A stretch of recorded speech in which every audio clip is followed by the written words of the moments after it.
জাতিসংঘের বর্তমান মহাসচিব অ্যান্তোনিও গুতেরেসের মেয়াদ শেষ হচ্ছে 31 ডিসেম্বর। মধ্যে সংস্থাটির পরবর্তী মহাসচিব নির্বাচন নিয়ে আন্তর্জাতিক অঙ্গনে আলোচনা শুরু হয়েছে। জাতিসংঘের সর্বোচ্চ প্রশাসনিক পদ মহাসচিব। বিশ্বের সবচেয়ে গুরুত্বপূর্ণ এই পদে কি দেখা যেতে পারে একজন বাংলাদেশিকে?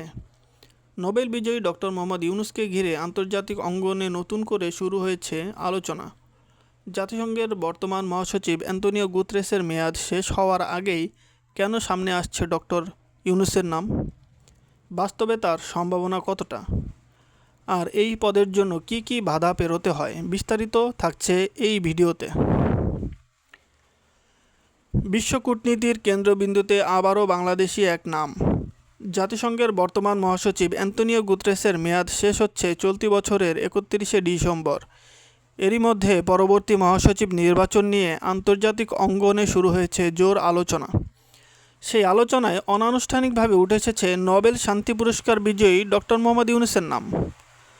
আন্তর্জাতিক গণমাধ্যম ও কূটনৈতিক মহলে তার দীর্ঘদিনের পরিচিতি, দারিদ্র্য বিমোচনে ভূমিকা এবং বৈশ্বিক উন্নয়ন চিন্তার কারণে তাকে সম্ভাব্য বৈশ্বিক নেতৃত্বের একজন হিসেবে দেখা হচ্ছে। তবে এখানেই রয়েছে বড় প্রশ্ন। জাতিসংঘের মহাসচিব হওয়া শুধু ব্যক্তিগত জনপ্রিয়তা বা আন্তর্জাতিক গ্রহণযোগ্যতার বিষয় নয়, এর সঙ্গে জড়িত আছে জটিল কূটনৈতিক সমীকরণ, আঞ্চলিক ভারসাম্য এবং পরাশক্তিগুলোর সমর্থন। জাতিসংঘের অলিখিত রীতি অনুযায়ী বিভিন্ন অঞ্চলের মধ্যে নেতৃত্বের ভারসাম্য বজায় রাখার চেষ্টা করা হয়। 2007 সাল থেকে 16 সাল পর্যন্ত দক্ষিণ কোরিয়ার বান কি মুন এশিয়ার প্রতিনিধি হিসেবে মহাসচিব ছিলেন। এরপর ইউরোপ থেকে দায়িত্ব পান অ্যান্তোনিও গুতেরেস। সে হিসেবে অনেক বিশ্লেষকের ধারণা এবার আফ্রিকা কিংবা লাতিন আমেরিকার অঞ্চল থেকে প্রার্থী নির্বাচিত হওয়ার সম্ভাবনাই বেশি। আর সেখানেই ডক্টর ইউনূসের সম্ভাবনা নিয়ে শুরু হয়েছে বিতর্ক। একদিকে রয়েছে তার বিশ্বব্যাপী গ্রহণযোগ্যতা, অন্যদিকে রয়েছে আঞ্চলিক রোটেশনের বাস্তবতা।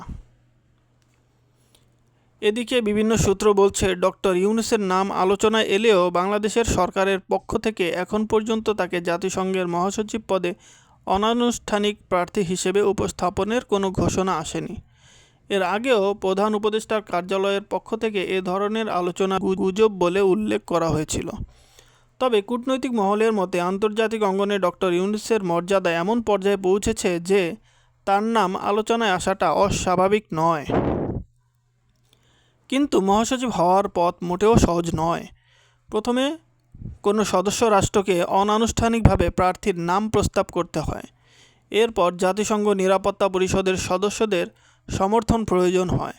সবচেয়ে গুরুত্বপূর্ণ বিষয় হলো যুক্তরাষ্ট্র, চীন, রাশিয়া, যুক্তরাজ্য এবং ফ্রান্স এই 5টি স্থায়ী সদস্যের কেউ ভেটো দিলে সেই প্রার্থীর পথ কার্যত বন্ধ হয়ে যায়।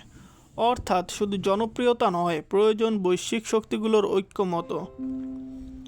বর্তমানে আন্তর্জাতিক পর্যবেক্ষকদের একটি অংশ মনে করছে লাতিন আমেরিকার কয়েকজন সাবেক রাষ্ট্রনেতা এবং শীর্ষ কূটনৈতিক এই দৌড়ে এগিয়ে রয়েছেন।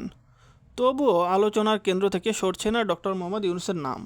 কারণ তিনি শুধু বাংলাদেশের একজন নাগরিক নন, তিনি বিশ্বব্যাপী পরিচিত একটি ব্র্যান্ড, একটি ভাবনা এবং একটি উন্নয়ন দর্শনের প্রতিনিধিত্ব করেন।